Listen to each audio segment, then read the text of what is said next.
Welcome to me ఇంటి నేస్తం Lavanya. Upcoming రివ్యూలోకి వెళ్ళిపోదాం.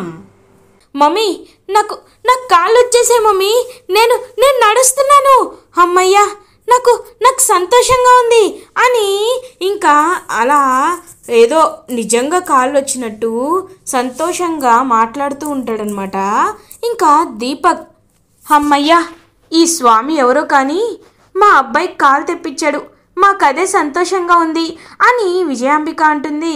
ఇంకా మౌనిక మాత్రం ఏం మాట్లాడకుండా కోపంగా అక్కడి నుండి వెళ్ళిపోతుంది. మందారం రాజు దగ్గరికి వచ్చి, స్వామి, మీరెవరో తెలియదు కానీ నా భర్తని కాపాడారు, మీకు ఏమిచ్చి రుణం తీర్చుకున్నా తక్కువే స్వామి అని అంటుంది మందారం. చూడమ్మా, నీవు చాలా మంచిదానివి కాబట్టి నీవు నీ భర్తని జాగ్రత్తగా చూసుకో. వాడు ఎటువైపు వెళ్లకుండా, వాడికి ఇంకా ఎలాంటి ఆలోచనలు రాకుండా నీపై ప్రేమ ఉండేలా నువ్వే వాడిని చూసుకోవాలి. హరహర మహాదేవ అని చెప్పి అక్కడి నుండి ఇంకా వెళ్ళిపోతారనమాట. అలా రాజు ఇంకా స్వామీజీ కూడా, బావగారు, నేను వచ్చిన పని అయిపోయింది, నేను బయలుదేరుతాను. కానీ ఒకటి గుర్తుపెట్టుకోండి, ఇకపై ఎలాంటి సమస్య వచ్చినా, ఏ సమస్య వచ్చినా నన్ను పిలవాలని గుర్తుపెట్టుకోండి. నేనే వీళ్ళకి కరెక్ట్గా వైద్యం చేస్తాను అని అంటారు స్వామీజీ. తప్పకుండా. ఈసారి చూశాం కదా దీపక్ లేచి ఎలా పరిగెత్తారో. సరే బావగారు, రేపు కోర్టుకు వెళ్తున్నాం, మీరు కూడా ఎప్పుడు సంతోషంగా ఉండండి అని చెప్పి ఇంకలా పంపించేస్తారనమాట. ఇంకలా హ్యాపీగా ఫీల్ అవుతారు రాజు అండ్ స్వామీజీ. ఇది ఇలా ఉండగా మౌనిక కోపంగా తన రూమ్లోకి వస్తుంది. దీపక్, విజయాంబిక ఇద్దరు వచ్చి, అబ్బా మమ్మీ, నా ఒళ్ళంతా వీళ్ళు బాగా కొట్టేశారు మమ్మీ, ఇప్పుడేం చేయాలో అర్థం కావట్లేదు అని చెప్పి ఇంకా చాలా బాధపడుతూ ఏడుస్తూ ఉంటాడు దీపక్. ఏంటి దీపక్, అప్పుడే ఒప్పేసుకున్నావేంటి? అంటే రేపు నాకు విడాకులు ఇవ్వడానికి సిద్ధమైపోయావా అని అంటుంది మౌనిక. ఏంటి మౌనిక, ఏం మాట్లాడుతున్నావు నువ్వు? చూసావు కదా నీ కళ్ళతో, పాపం వీడు ఎంతలా కొట్టించుకున్నాడో. ఇప్పుడేమో వచ్చి ఇప్పుడే ఏదో రిలాక్స్ అవుతుంటే వాడితో ఇలా మాట్లాడతావా అని అంటుంది విజయాంబిక. అత్తయ్య, మీరెన్నైనా చెప్పండి, రేపు కోర్టుకు వెళ్ళడానికి వీల్లేదు అని గట్టిగా అరుస్తుంది మౌనిక. అప్పుడే కరెక్ట్గా ఇంకా సూర్యప్రతాప్ అయితే దీపక్ వాళ్ళ రూమ్లోకి వస్తారు. ఇంకా వెంటనే సైలెంట్ అయిపోతుంది మౌనిక. ఇంకా దీపక్ వైపు చూస్తూ ఉంటారు సూర్యప్రతాప్. దీపక్, రేపు కోర్టుకు వెళ్ళాలి, నీకు గుర్తుంది కదా, అందుకే నీకు దేవుడు మళ్ళీ కాలం తెప్పించినట్టున్నాడు. సరే, నువ్వు మాత్రం సంతోషంగా ఉండు, రేపు మందారానికి న్యాయం జరిగే రోజు వస్తుంది, సరేనా అని చెప్పి ఇంకా అలా అక్కడి నుండి వెళ్ళిపోతారు సూర్యప్రతాప్. ఇది ఇలా ఉండగా మార్నింగ్ అవుతుంది. రాజు, రూపా ఫ్యామిలీ, మౌనిక, దీపక్, విజయాంబిక వీళ్ళందరూ కోర్టుకి రీచ్ అవుతారు. ఇంకలా విజయాంబికని, దీపక్ని పక్కకు తీసుకువస్తుంది మౌనిక. చూడండి, ఇప్పుడే చెప్తున్నాను, ఒకవేళ ఈ విడాకులు నాకు ఇష్టమే, అంగీకారమే అని దీపక్ తన నోటితో చెప్తే మాత్రం ఈ కోర్టు పైనుండే నేను దూకి చచ్చిపోతాను, ఆ విషయాన్ని గుర్తుపెట్టుకోండి అని చెప్పి బెదిరించి ఇంకలా అక్కడి నుండి వెళ్ళిపోతుందనమాట మౌనిక. ఇదేంటి మమ్మీ, ఒకవైపు ఈ మౌనిక బెదిరిస్తుంది, ఒకవైపు ఒప్పుకోకపోతే ఖచ్చితంగా మావయ్య నన్ను చంపేస్తారు, ఇప్పుడేం చేయాలి మమ్మీ అని అంటారు దీపక్, ఇలాంటి విషయాల్లోనే, ఇలాంటి సమయాల్లోనే నువ్వు ఆచితూచి అడుగు వేయాలి. నీ ప్రాణం కంటే నీకు ఏది ఎక్కువ కాదు దీపక్, అందుకే నీ ప్రాణాన్ని నువ్వు కాపాడుకో. ఇప్పుడు ఆ అమ్మాయిని వదిలించుకోవడమే మనకు మంచిది, ఎందుకంటే ఇప్పుడు నువ్వు మందారంతోనే ఉంటూ మందారంపై ప్రేమ నటిస్తూ ఉంటేనే మీ మావయ్య కంటికి కూడా బాగుంటుంది. కాబట్టి నీకు ఇష్టమని చెప్పు, ఆ విడాకులు ఇచ్చేద్దామని చెప్పి ఇంక విజయాంబిక చెప్తుంది. సరే మమ్మీ అని చెప్పి లోపలికి వెళ్తారు Deepak, Vijayambika. Court time start అవుతుంది. ఇంక కోర్టులో దీపక్ అండ్ మౌనికని అటెండ్ చేస్తారు. మ్యూచువల్ కన్సెంట్పై మీరిద్దరూ డివోర్స్కి అప్లై చేశారు. కారణాలు తెలుసుకున్న తర్వాత ఇది వ్యాలిడ్ అని మేము నమ్ముతున్నాం.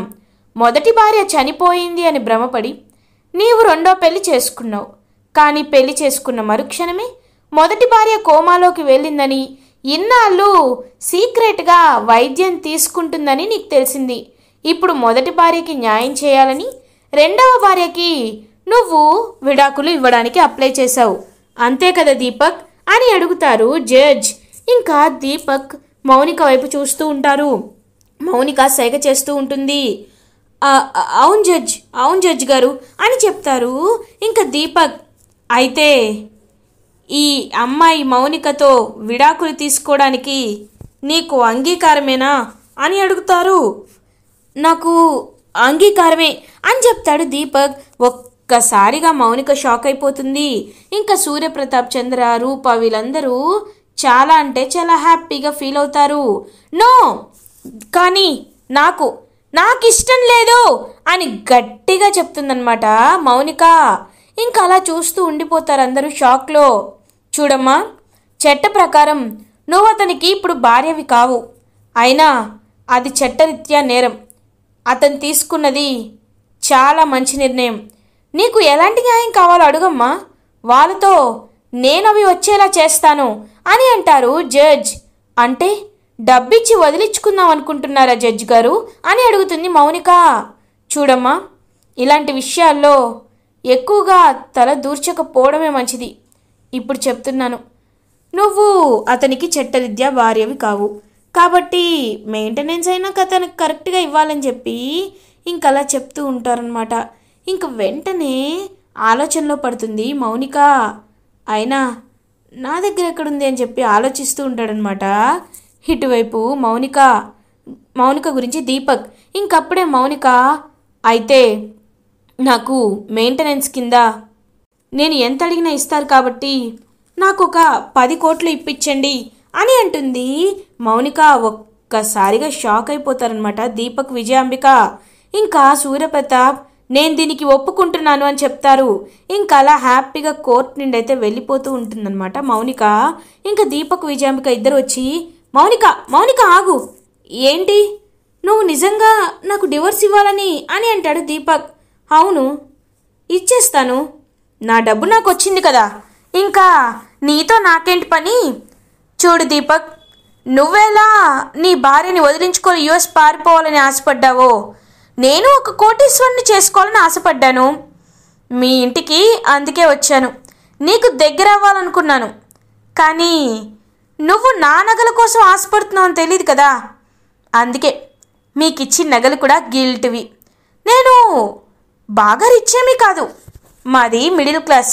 నిన్ను చేసుకుంటే ఆస్తి కలిసి వస్తుందని పెళ్లి చేసుకున్నాను, కానీ ఈ విధంగా నాకు ఆస్తి కలిసి వస్తుందని అస్సలు అనుకోలేదు. కల్లో కూడా చూడండి డబ్బులు 10 కోట్లు. ఇప్పుడు నిన్ను పెళ్లి చేసుకున్నందుకు నాకు చిటికలో వస్తున్నాయి. ఇంకా మిమ్మల్ని పట్టుకొని వేలాడే కంటే ఆ డబ్బులు తీసుకొని మంచి ఎన్ఆర్ఐ సంబంధం చేసుకుంటాను.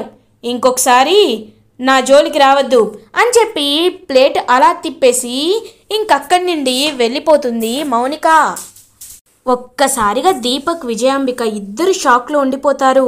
ఇంక రూప, హలో, ఏంటి షాక్ అయిపోయారా? నేను ఆ జారు మిఠాయి గురించి మీకు ముందే చెప్పాను. సందు దొరికితే అది మెల్లగా జారుకునే టైపు మిమ్మల్ని మోసం చేస్తుంది అని. కానీ మీరు నా మాట నమ్మలేదు కదా. ఇప్పటికైనా బుద్ధి వచ్చిందని అనుకుంటున్నాను.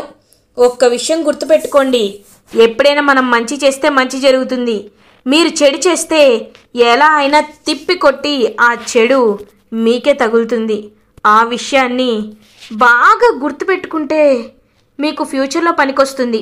ఇప్పటికైనా మందారాన్ని బాగా చూసుకోండి, లేకపోతే ఏమవుతుందో నేను స్పెసిఫిక్గా చెప్పాల్సిన అవసరం లేదు అని చెప్పి అక్కడి నుండి ఇంకా వెళ్ళిపోతుందనమాట రూప. ఇంక దీపక్, విజయాంబిక ఇద్దరు ఆలోచనలో పడతారు. ఇదేంటి మమ్మీ ఇలా జరిగిందేంటి, ఇప్పుడు మనం ఏం చేయాలని చెప్పి ఇంకా అలా ఆలోచిస్తూ ఉంటారు దీపక్, విజయాంబిక. ఇది ఇలా ఉండగా రాజు, రూప మీట్ అవుతారు. ఇంకా రూప రాజుతో, రాజు, నాకు నీతోనే ఉండాలనిపిస్తుంది, నిన్ను చూడాలి అనిపిస్తుంది, కానీ కుదరట్లేదు రాజు. ఎలా అయినా నాన్నని ఒప్పించి మనం త్వరగా కలిసిపోవాలి అని అంటుంది రూప. అమ్మాయి గారు, నేను మాత్రమే కాదు, మన బంటి కూడా ఎప్పుడూ మీ గురించే ఆలోచిస్తున్నాడు. కానీ వాడికి ఏం సర్ది చెప్పాలో నాకు నిజంగా అర్థం కావటం లేదు అని అంటారు రాజు. అవును రాజు, నాకు కూడా మన బంటిని చూడాలనిపిస్తుంది, కానీ కుదరట్లేదు కదా అని అంటుంది. పాపం అంటాడనమాట రూపా. అయితే ఒక ఐడియా వేసుకుందాం, రేపు నేను బంటిని పార్క్కి తీసుకువస్తాను, మీరు కూడా దీపుని పార్క్కి తీసుకురండి, అప్పుడు మనం కలవచ్చు కదా అని చెప్తాడు రాజు. సరే రాజు, నేను అదే చేస్తానని చెప్పి ఇంకా హ్యాపీగా ఇంటికి వెళ్ళిపోతుంది రూపా. ఇది ఇలా ఉండగా సూర్యప్రతాప్ అటు ఇటు తిరుగుతూ ఆలోచిస్తూ ఉంటారు. ఇంకా మౌనికని వదిలేశారు కాబట్టి మందారాన్ని ఎలా చూసుకోవాలి, లైక్ ఏంటి అని చెప్పి ఇంకా మొత్తం ఆలోచిస్తూ ఉంటారనమాట సూర్యప్రతాప్. అప్పుడే చంద్ర, సుమతి ఇద్దరు సూర్యప్రతాప్ దగ్గరికి వస్తారు. అన్నయ్య, నీతో కొంచెం మాట్లాడాలన్నయ్య అని అంటారు. ఏంటి చంద్ర, చెప్పు అని అంటారు సూర్యప్రతాప్. అన్నయ్య, ఇప్పుడు పండగ వస్తుంది కదా, అందుకే గోపి పింకీలని ఇంటికి పిలవాలనుకుంటున్నాను అని అంటారు చంద్ర. ఒక్కసారిగా షాక్ అయిపోతారు సూర్యప్రతాప్. ఏంటి ఏంటి చంద్ర, ఏమనుకుంటున్నావు నువ్వు, వాళ్ళని ఇంటికి పిలుస్తావా అని అంటారు. బావగారు, నేను మాట్లాడుతున్నానని మీరు తప్పుగా అర్థం చేసుకోకండి. రూపా పింకీ గోపీల పెళ్లి చేసింది, రాజు దీన్ని సమర్థించి వాళ్ళకి పెళ్లి చేసి తీసుకువచ్చాడు. పింకీ మాకు దూరమైందని మేము కొంచెం కూడా బాధపడటం లేదు, ఎందుకంటే గోపి మంచివాడు, చదువుకున్నవాడు. తన ప్రేమ కోసం చదువుని పంతంగా చదువుకొని 6 ఏళ్ల తర్వాత ఇక్కడికి తిరిగి వచ్చి మీ అమ్మాయిని పెళ్లి చేసుకోవాలనుకుంటున్నాను అని పద్ధతిగా అడిగాడు. అలాంటి గోపిని పింకీకిచ్చి పెళ్లి చేయడం వల్ల మాకు చాలా సంతోషంగా ఉంది. ఈ విషయంలో మేము బాధపడుతున్నామని మీరు రూపం దూరం పెట్టారు, కానీ మేము అసలు ఈ విషయంలో ఇంకా సంతోషంగానే ఫీల్ అవుతున్నాం బావగారు అని అంటారు సుమతి.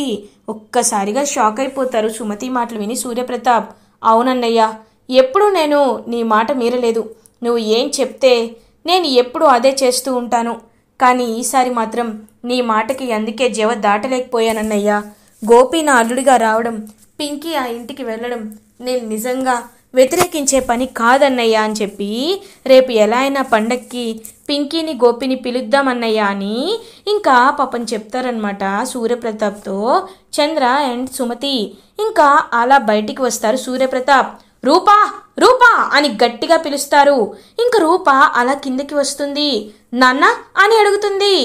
రూపా, తెలుసు కదా రేపు పెద్ద పండగ, రేపు మహాశివరాత్రి, రేపు ఈ ఇంటికి గోపిని పింకీని తీసుకురావాలి, అది కూడా నువ్వే తీసుకురావాలి అని చెప్తారు సూర్యప్రతాప్.